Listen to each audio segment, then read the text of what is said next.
Class 9 economics chapter 2 people as resource को approach करते हैं थ्रू क्वेश्चंस।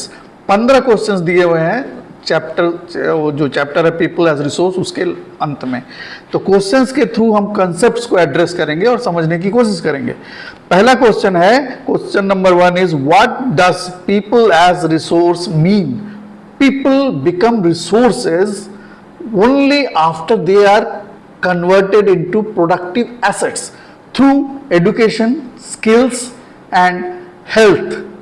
ये तीन चीजें जब उनकी अच्छी होती हैं, they become resources, they become productive resources, assets for the economy। Question number 2, how is human capital different from other resources like land or physical capital? देखो फिजिकल कैपिटल क्या है? मशीन्स, फैक्ट्रीज, रॉ मटेरियल्स, ये सब physical चीजें हैं। Human capital कब होता है? When resources become productive, when through जैसे पिछले आंसर में हमने देखा, through education, skills, development of skills and good health, they become efficient, they produce more in lesser time, they become productive, they become human capital। Question number 3 है, what is the role of education in human capital formation? अब human capital को अगर छोड़ दो तो बाकी जो physical capital है they can't be educated, they can't be taught. हाँ, तुम लैंड को what will you teach a land? Land means resources also, कि तुम मिनरल्स को क्या समझाओगे? उसको एजुकेशन देके नहीं कर सकते। Human being is the only factor of production which can improve itself. वो सेल्फ एजुकेशन से भी हो सकता है, दूसरा कोई एजुकेशन उसको दे भी सकता है। तो क्वेश्चन जो था, what is the role of education in human capital formation? The answer is it increases the efficiency and productivity of any individual, of any person, which not only gives him employment but also improves his quality of life। अब आते हैं question number 4 पर, what is the role of health in human capital formation?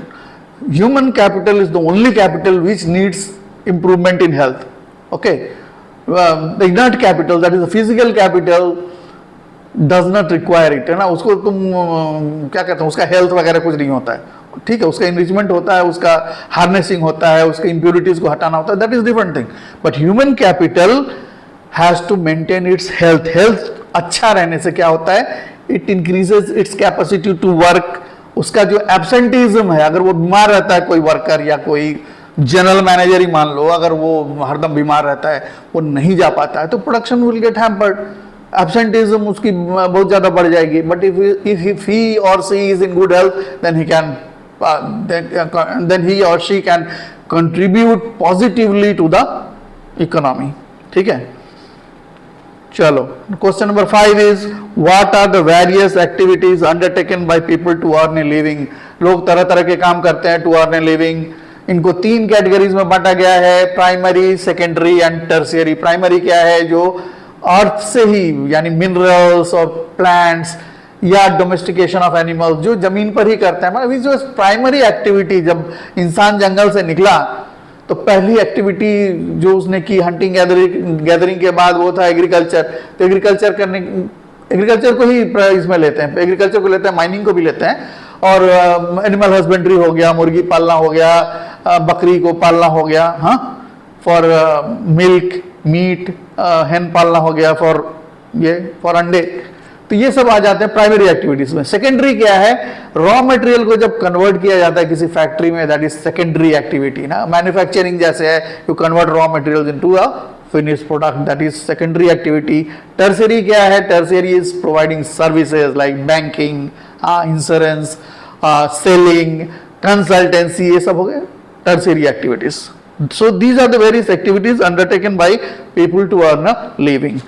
So next we come to question number 6, what is the difference between economic and non-economic activities? Economic activities वो हैं जिनके लिए पैसा मिलता है। Economic activities are those for which you get money। Non-economic activities are those for which you don't get money or you don't expect money। For example ले लो, a seller selling vegetable, that is whatever he is doing, that is an economic activity। A mother catering to her child is not an economic activity because neither the mother demands it nor the child pays her, ठीक है. Or mother cooking for her family, these are non-economic activities. Or a father not giving tuitions to others. If he gives tuitions to others, a person gives tuitions to others, then he will demand money or he will get money. That is an economic activity. But when he teaches his own son or daughter, that is not an economic activity. That is a non-economic activity. चलो next question है. Next question पे जाते हैं. Why are women employed in low paid work? भाई बताओ. Generally unorganised sector जो होता है वहां, जैसे अनऑर्गेनाइज सेक्टर मतलब गवर्नमेंट सेक्टर के बाहर या जहां बाकायदा कुछ रूल्स वगैरह जहां वायलेटेड भी होते होंगे, जैसे ब्रिक किन्स वगैरह हैं, हाँ, जहां बहुत सारा रेगुलेशंस, बहुत सारे इंस्पेक्टर्स वगैरह नहीं वॉच कर पाते हैं, बहुत बड़ा देश है, तो वहां जो होता है क्या होता है, वुमेन गेट पेड लेस. ये जनरली अनस्किल्ड टाइप के जॉब में ज्यादा होता है कि women get paid less. Government sector में एक ही काम में 2 IAS ऑफिसर हैं, women would be getting less salary ना, lesser salary for same work और सेम पोस्ट. लेकिन होता है अनऑर्गेनाइज सेक्टर में वुमेन गेट लेस. इसका कारण भी यही होता है कि वुमेन हिस्टोरिकली उनको एजुकेशन वगैरह लेट मिला है या कम मिला है, या संख्या में कम वुमेन है जो एजुकेटेड है हो पाती हैं. फिर सोसाइटल कुछ बायसेस रहते हैं कि मेरी बहू जाएगी काम करने, मेरी बेटी जाएगी काम करने. ये ट्रेडिशनल सोसाइटीज में, थोड़े इंटीरियर्स में, विलेजेस में अभी भी हैं, पहले तो बहुत ज़्यादा थे. तो ये सब हिस्टोरिकल और सोशल कारण है. What is the difference between market and non-market activities? It is the same as economic and non-economic. Market activities means you will get remuneration. जैसे teacher teaching in a school, that is a market activity. Seller selling products in the market, supermarket, that is a market activity. Non-market क्या है? A mother feeding her child, ना, preparing meal for her children. These are non-market activities. How does unemployment affect? Next question. Question number 9. How does unemployment affect the economic development of a country? यार unemployment से क्या होता है? Unemployed है resources, human resource. Any resource, if it is unemployed, means what? It's not contributing to the GDP or national income to a certain extent ना. अगर unemployment है तो it's a, खास करके ह्यूमन कैपिटल का, ह्यूमन रिसोर्स का अगर unemployment है, that is plain and simple wastage of resources, and it gives rise to various problems like low income है, डिमांड कम हो जाता है, मतलब फैक्ट्रीज में लोग नहीं है जो कुछ कर सकें, खेतों में अगर ठीक ठाक एम्प्लॉयमेंट नहीं, लोगों को मतलब प्रोडक्शन बढ़ रहा है तो वहाँ क्या होगा, वहाँ का प्रोडक्शन भी हैम्पर्ड होता है. और डिपेंडेंसी, पावर्टी, इनकी से डिपेंडेंसी क्या, जो एम्प्लॉयड नहीं है they will depend on the मिगर income of their family. बाकी मान लो 2 जन कमा रहे हैं, बाकी 4 जन फैमिली के जो नहीं कमा रहे हैं, दे आर अनएम्प्लॉयड, तो क्या होगा, मिगर इनकम पर उनको डिपेंड करना पड़ेगा और गरीबी भी बढ़ती है. Employment is a source of money. Next, what is disguised unemployment? Disguised means hidden. Disguised unemployment वो है जो दिखता तो एम्प्लॉयमेंट की तरह लेकिन होता नहीं है. मान लो कोविड के समय क्या हुआ, जैसे मान लो 3 भाई हैं, एक भाई सूरत में नौकरी कर रहा है, 2 भाई गांव में पापा के साथ खेत में काम कर रहे हैं. अब कोविड के समय वो गांव में आ गया. अब ये 2 भाई और पापा मिलके मान लो 3 बोरा कुछ उगाते हैं, धान उगाते हैं.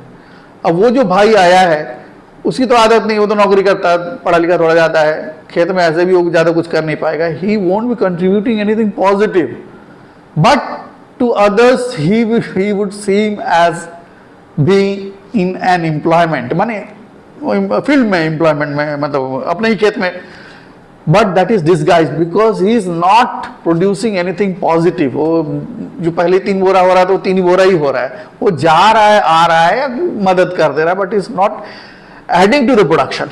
That is disguised unemployment. यानी मान लो एक और एग्जांपल ले लो, एक काम करने में अगर 3 लोग कर रहे हैं, वो काम हो जाता है, फिर 3 भाई और आ गए कहीं से, किसी कारण से नौकरी चली गई, कुछ कोविड जैसा कुछ हो गया, तो 6 जन हो गए. 6 जन मिलके काम सेम ही करेंगे, टोटल प्रोडक्शन वही रहेगा, वो 3 लोग कुछ भी नहीं कर, मतलब कुछ पॉजिटिव ऐड नहीं कर पा रहे हैं. That is disguised unemployment. Next, what is the difference between seasonal and disguised unemployment? Seasonal क्या है, they are not being employed throughout the year. Harvesting season आया तो काम मिला, सोइंग सीजन आया तो काम मिला, बाकी समय वो बेकार है। This seasonal unemployment. और डिसगाइज तो वही है कि they seem to be employed but they are not adding to the production, that is disguised unemployment. Next, explain how investment in human capital yields returns just like investment in physical capital। Physical capital में अगर investment करते हो, machinery नई नई खरीदते हो, factories को modernise करते हो तो प्रोडक्शन बढ़ेगा। ह्यूमन कैपिटल में करने से क्या नहीं बढ़ेगा, उसका एजुकेशन, उसका स्किल्स अगर बढ़ाया जाए, उसकी प्रोडक्टिविटी बढ़ाई जाए, अर्निंग कैपेसिटी बढ़ाई जाए तो उसका भी स्टैंडर्ड ऑफ लिविंग बढ़ेगा और इकोनॉमी का भी फायदा होगा, या जहाँ काम करता है उसको भी फायदा होगा। Why is educated unemployment a peculiar problem in India? Because whatever he or she learns in the universities and colleges, it is not required by industry. Industry को चाहिए कुछ, वो करता कुछ है। पहले IITians को बेकार मैंने नहीं सुना था कि उनका कैंपस में मतलब आए उनके एम्प्लॉयर्स लोग, प्रोस्पेक्टिव एम्प्लॉयर्स लोग, और उनको चुने नहीं। ऐसा हमारे ज़माने में नहीं, मैं कभी नहीं सुनता था। लेकिन अभी ऐसा रिपोर्ट है कि 30% को नहीं लेते हैं ड्यू टू AI में भी उनका स्किल कुछ और है, कोडिंग का है, AI का दूसरा है कोडिंग, ये अनदर वर्जन, लेटेस्ट वर्जन जो भी है, IT वाले इसको ज़्यादा बेहतर समझते हैं। तो वो क्या होता है कि वो एडुकेटेड अनएम्प्लॉयड हो जाता है, माने वो एडुकेशन तो उसका है लेकिन उसका जो एम्प्लॉयमेंट में जो जरूरत है उससे there is not a fit. ठीक है। और दूसरा है कि क्वालिटी जॉब्स हम लोग खोजते हैं, ज़्यादातर हम लोग सरकारी नौकरियां खोजते हैं। दिल्ली में जाके IAS बनने के लिए, यानी सिविल सर्विसेज में जाने के लिए लोग 5 साल 10 साल पढ़े रहते हैं। ठीक है। तो एडुकेटेड अनएम्प्लॉयड, फिर उनसे दूसरा काम होता नहीं, वो गांव में आके फिर खेती मजदूरी या उस तरह का काम करना नहीं चाहते। तो ये भी एक कारण है कि एडुकेटेड अनएम्प्लॉयमेंट का। अच्छा, नेक्स्ट, इसको इस तरह से मान लो सर्टिफिकेट हैं लेकिन काम में किसी भी प्रोडक्शन में उसकी उस सर्टिफिकेट की कोई वैल्यू नहीं है। जैसे किसी ड्राइवर के पास लाइसेंस है लेकिन उसको गाड़ी नहीं चलानी आती, क्या वो चलाता नहीं है? ऐसा भी तो होता है, उसका कॉन्फिडेंस नहीं है। Like that. In which field do you think India can build the maximum human capital? कौन से फील्ड में? यार हम लोग दिमाग के बड़े तेज होते हैं। एजुकेशन एक फील्ड है जहाँ we can work across sectors, education में हम अच्छे हैं। दूसरा है हेल्थ में, हेल्थ सर्विसेज में हमारे डॉक्टर्स अच्छे हैं, हमारे नर्सेस अच्छी हैं। हाँ, इस एरिया में हम काम कर सकते हैं। टेक्नोलॉजी एंड सर्विसेज में कोड लिखने में तो दुनिया में हम अव्वल में आते हैं। ठीक है। सॉफ्ट स्किल्स जो है इसमें हम बहुत अच्छे हैं। और कहते हैं ना कि बीज वहीं बोना चाहिए जहाँ सॉइल रिच हो, जहाँ सॉइल फर्टाइल हो। तो हमारा दिमाग बहुत फर्टाइल है। इंडियंस का दिमाग जो है जनरली बहुत फर्टाइल होता है। डेमोग्राफिकली हमारा जो मीडियन एज है दैट इज 29 ईयर्स। 29 साल का आदमी कुछ भी कर सकता है यार।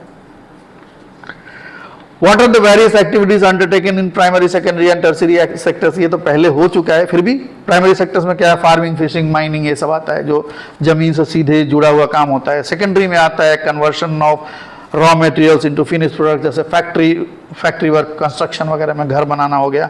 टर्सरी में आता है सर्विसेज, जैसे टीचिंग हो गया, ट्रांसपोर्ट हो गया, बैंकिंग हो गया, डॉक्टर्स की सर्विस हो गई। हाँ, ठीक है।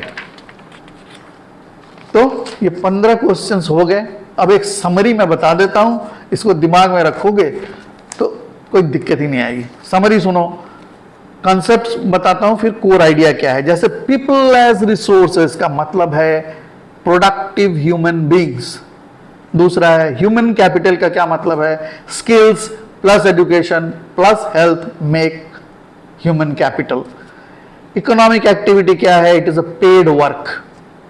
नॉन इकोनॉमिक एक्टिविटी क्या है? Unpaid personal nature of work और सोसाइटल ड्यूटी अगर कर रहे हो, you don't get paid for that. मतलब disguised unemployment, extra people doing work not needed, ऐसा काम जो नहीं भी करने से चलता लेकिन लगता है कि आदमी एम्प्लॉयड है, that is disguised unemployment.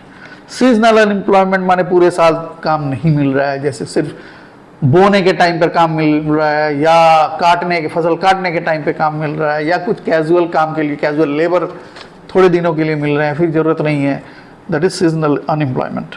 Market activity होता है फॉर मनी, सेल वगैरह करते हैं, दैट इज मार्केट एक्टिविटी।